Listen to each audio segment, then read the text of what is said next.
इस वीडियो में मैं आपको क्लास 10th के मैथ्स का चैप्टर नंबर 3 दो चर वाले रैखिक समीकरण इसका हम प्रश्नावली 3.1 करने वाले हैं। ठीक है, इस वीडियो में मैं आपको इस जो ये प्रश्नावली है इसका लेक्चर नंबर 2 इसमें मैं करवाने वाला हूँ। लेक्चर फर्स्ट में मैंने जो क्वेश्चन फर्स्ट था उसको मैंने कवर कराया था। इसमें मैं जो क्वेश्चन नंबर 2 है इसको मैं पूरी तरीके से सॉल्व कराऊंगा, तो वीडियो को शुरू से एंड तक पूरा जरूर देखना। देखो, जो क्वेश्चन नंबर जो 2 है उसमें क्या है, किस तरीके करना है। तो इसमें बता रखा कि जो अनुपात है A1/A2, B1/B2, C1/C2। अब इसकी तुलना करके हमें ज्ञात करना है कि निम्न समीकरण युग्म द्वारा निरूपित रेखाएं एक बिंदु पर प्रतिच्छेदित करती हैं। पहले हमें बताना है कि क्या ये प्रतिच्छेदित करती हैं या समानांतर है या फिर संपाती है। ठीक है, हमें ये बताना है। कहने का मतलब ये है, देखो इन रेशो का प्रयोग करके, इन 3 रेशो का प्रयोग करके हमें ये बताना है कि जो ये समीकरण है, जो ये रैखिक समीकरण है, क्या ये प्रतिच्छेदित है, समानांतर है या संपाती है। ठीक है, एग्जाम में भी बहुत सारे क्वेश्चन इस पे आते हैं। तो देखो, इसका पहले मैं इसका मतलब समझा देता हूँ कि ये प्रतिच्छेदित, समानांतर और संपाती होता क्या है। ठीक है, और ये कहाँ से आती है।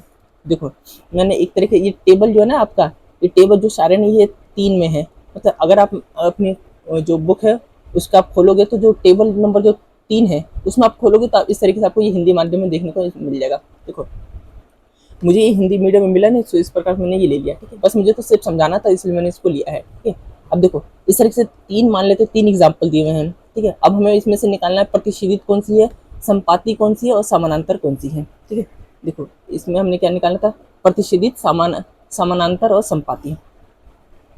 तो देखो मैं आपको समझाने की कोशिश करता हूँ। देखो A1/A2, B1/B2, C1/C2 ये है क्या, इसका मतलब देखो इस तरीके से एक इक्वेशन दिया हुआ, एक समीकरण, 2 रैखिक समीकरण दिया हुआ है, एक ये दिया हुआ, एक ये दिया हुआ। ठीक है, इस तरीके से ये दिया हुआ है।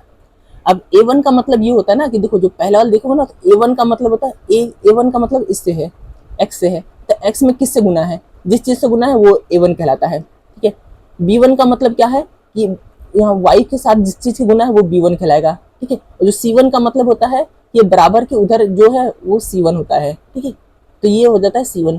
तो ये A देखो, यहाँ पे हो जाएगा A हो जाएगा, ये हो जाएगा B, ये हो जाएगा C। A2, B2 और C2 का मतलब क्या है, यहाँ पे हो जाएगा A2, यहाँ पे हो जाएगा B2, यहाँ पे हो जाएगा C2। बस इतना ही है और कुछ नहीं है। ठीक है, ABC ABC। अब बस इसकी तुलना करनी होती है। देखो यहाँ पे एग्जाम्पल भी दिया हुआ है। A1 की जगह क्या है, इसमें x साथ किसकी गुना है, किसी चीज के साथ गुना नहीं है, इसका मतलब 1 हम मान लेते हैं। तो A1 की जगह 1 आ गया।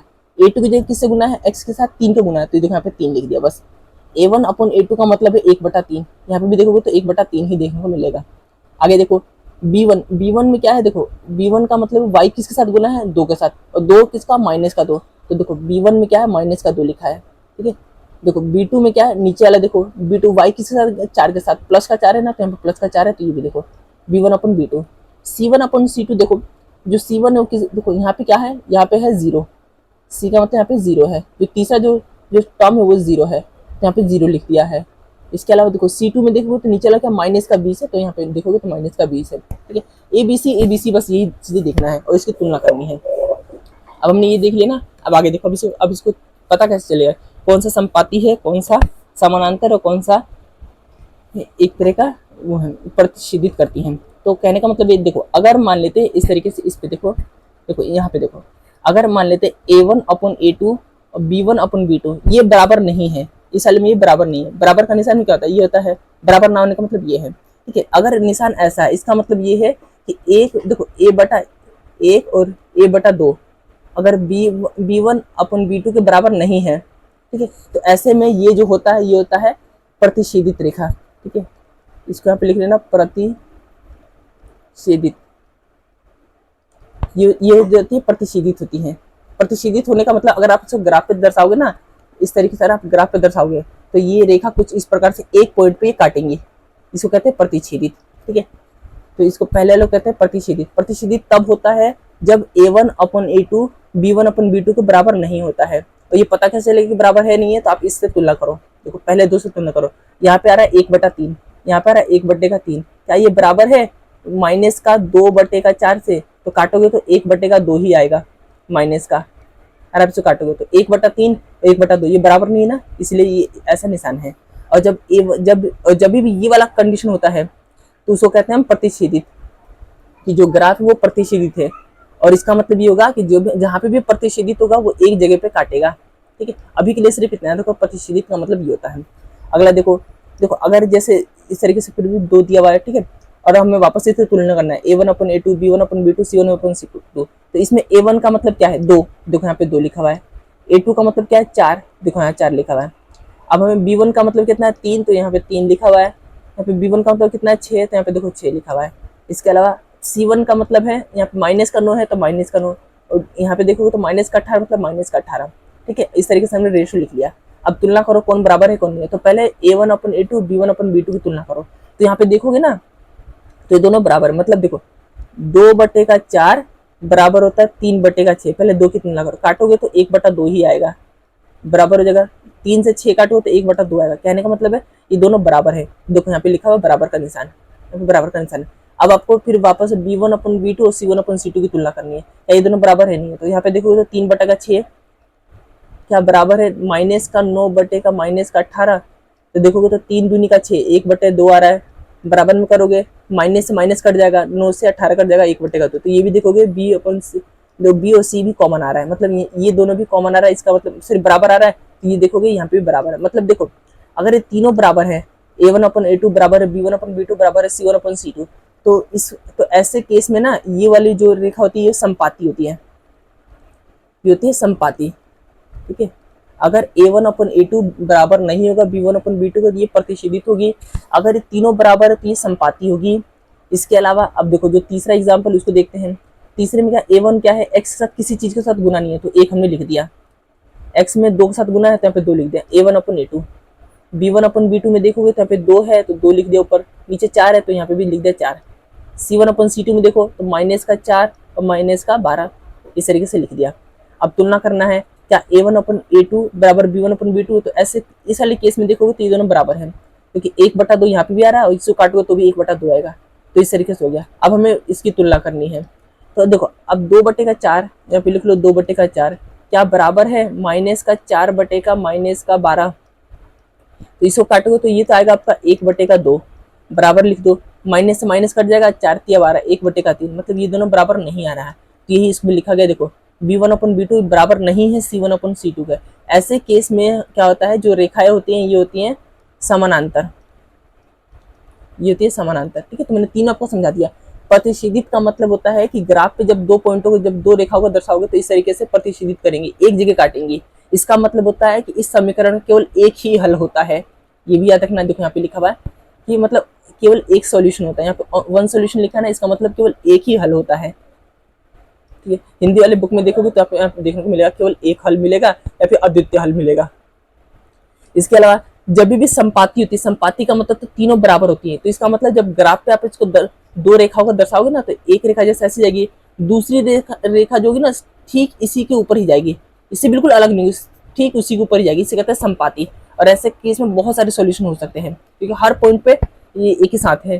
और जो तीसरा होता है ना पैरेलल, इसमें क्या होता है, जो समानांतर होता है, इसमें क्या होता है कि A1 अपन A2 बराबर होता है B1 अपन B2 को, लेकिन B1 अपन B2 बराबर नहीं होता है C1 अपन C2 के। ठीक है, वो ऐसे केस में समानांतर होती है। और ऐसे केस में कभी भी सॉल्यूशन नहीं होता। सॉल्यूशन नहीं होने का कभी भी एक दूसरे को काटती नहीं है। जैसे ग्राफ पे आप देखोगे तो एक रेखा ऐसी जा रही है तो दूसरी रेखा ठीक इसी के समानांतर जाएगी, कभी भी एक दूसरे से मिलेंगे नहीं, और मिलेंगे नहीं तो कभी इनका हल होगा ही नहीं। तो इसको याद रखना, जब एक जगह काटेंगे तो केवल एक हल, एक रेखा के ऊपर दूसरी रेखा जाएगी तो बहुत सारे हल, और मतलब बिल्कुल एक दूसरे समानांतर जाएंगे तो कोई हल नहीं है। ठीक है, लेकिन हमें अभी फिलहाल जो दूसरा क्वेश्चन हमें ये वाले पॉइंट में हमें देखना है, क्या ये प्रतिच्छेदित है, संपाती है या समानांतर है। प्रतिच्छेदित तब होगी जब पहले दो क्या होंगे, जो पहले दो समान नहीं होंगे तो प्रतिच्छेदित होगी। अगर तीनों समान है तो मतलब संपाती होगी, और पहले 2 समान है लेकिन जो तीसरा वो समान नहीं है तो ये समानांतर होगी। ठीक है, ये लॉजिक है, ये थोड़ा सा छोटा सा कॉन्सेप्ट है।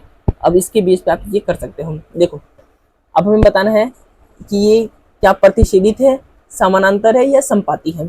तो अब देखो हम वापस में क्या करना है, हमें इसकी तुलना करनी है। A1 अपन का A2 बराबर B1 अपन का B2 बराबर हो जाएगा C1 अपन का C2। अब इसमें देखोगे तो A1 में क्या है 5x, ठीक है, सॉरी x तो हटा ही दो। A2 में क्या है 7, बराबर लिख दो। अब B1 में देखोगे तो यहाँ पे माइनस का 4 है तो माइनस का 4 लिख दिया। B2 में क्या है प्लस का 6। पहले 2 की तुलना कर लो, इसी से पता चल जाएगा। देखो 5/7 माइनस का 4/का ये बराबर नहीं आ रहा। अब बराबर नहीं आ रहा, इसका मतलब पहले में अगर ये बराबर नहीं आ रहा तो हम कह सकते हैं ये प्रतिच्छेदित है। ये जो हो जाएगी ये प्रतिच्छेदित हो जाएगी, प्रतिच्छेद करती है ये रेखाएं, ठीक है।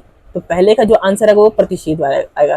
देखो जो दूसरा है उसको देखते हैं, दूसरे में तुलना करो तो 9/18 पहला आएगा, बराबर करो 3/6, मतलब B1/B2 करोगे तो 3/6, देखो 3/6 3/6, तो C1/C2 में क्या करोगे, बराबर करो 12/24। अभी काट के देखो, 9 दूनी 18, 1/2 बराबर 3 दूनी का 6, 1/2 बराबर 12 दूनी का 24, 1/2। क्या आया देखो, तीनों बराबर आ रहे हैं। जब भी तीनों बराबर आते तो ये जो रेखा हो जाएगी ये हो जाएगी समपाती, ठीक है। अगला देखते हैं, जो तीसरा है उसमें पूछ रखा है इस तरीके से। देखो जो तीसरा है उसमें लिखो 6/2, इसको लिख दो 6/2 बराबर, यहाँ पे माइनस का 3 है और पे माइनस का 1 हो जाएगा, माइनस का 3 अपन का माइनस का 1 बराबर लिख दो, ठीक है। और लिख दो 10/9। अब करके देखो तो इसको इससे काटोगे तो ये आएगा 3 2 3 6, माइनस से माइनस कट जाएगा, 3 बचेगा। मतलब पहले दो तो बराबर आ रहे हैं, जो तीसरा देखो तो तीसरा इनके बराबर नहीं आ रहा, 10/9 कटता ही नहीं। इसका मतलब क्या, देखो पहले दो बराबर आ रहा है लेकिन तीसरा बराबर नहीं आ रहा है। इस वाले केस में क्या होता है, A1/A2 बराबर होगा B1/B2। लेकिन अगर ये बराबर नहीं हुआ C1/C2, तो ऐसे केस में जो ये रेखाएं होती हैं ये होती है समानांतर, ठीक है। तो इस तरीके से इस क्वेश्चन नंबर जो सेकंड में जो तीन क्वेश्चन थे उनको हमने सॉल्व कर दिया। बस हमें बताना था कौन सा प्रतिच्छेदित है, कौन सा संपाती है, कौन सा समानांतर है, ठीक है। इसका लॉजिक क्या था वो मैंने आपको समझा दिया है। और इस तरीके से जो नेक्स्ट वीडियो में हम क्वेश्चन नंबर जो थर्ड होगा उसको हम इसमें कवर कर लेंगे।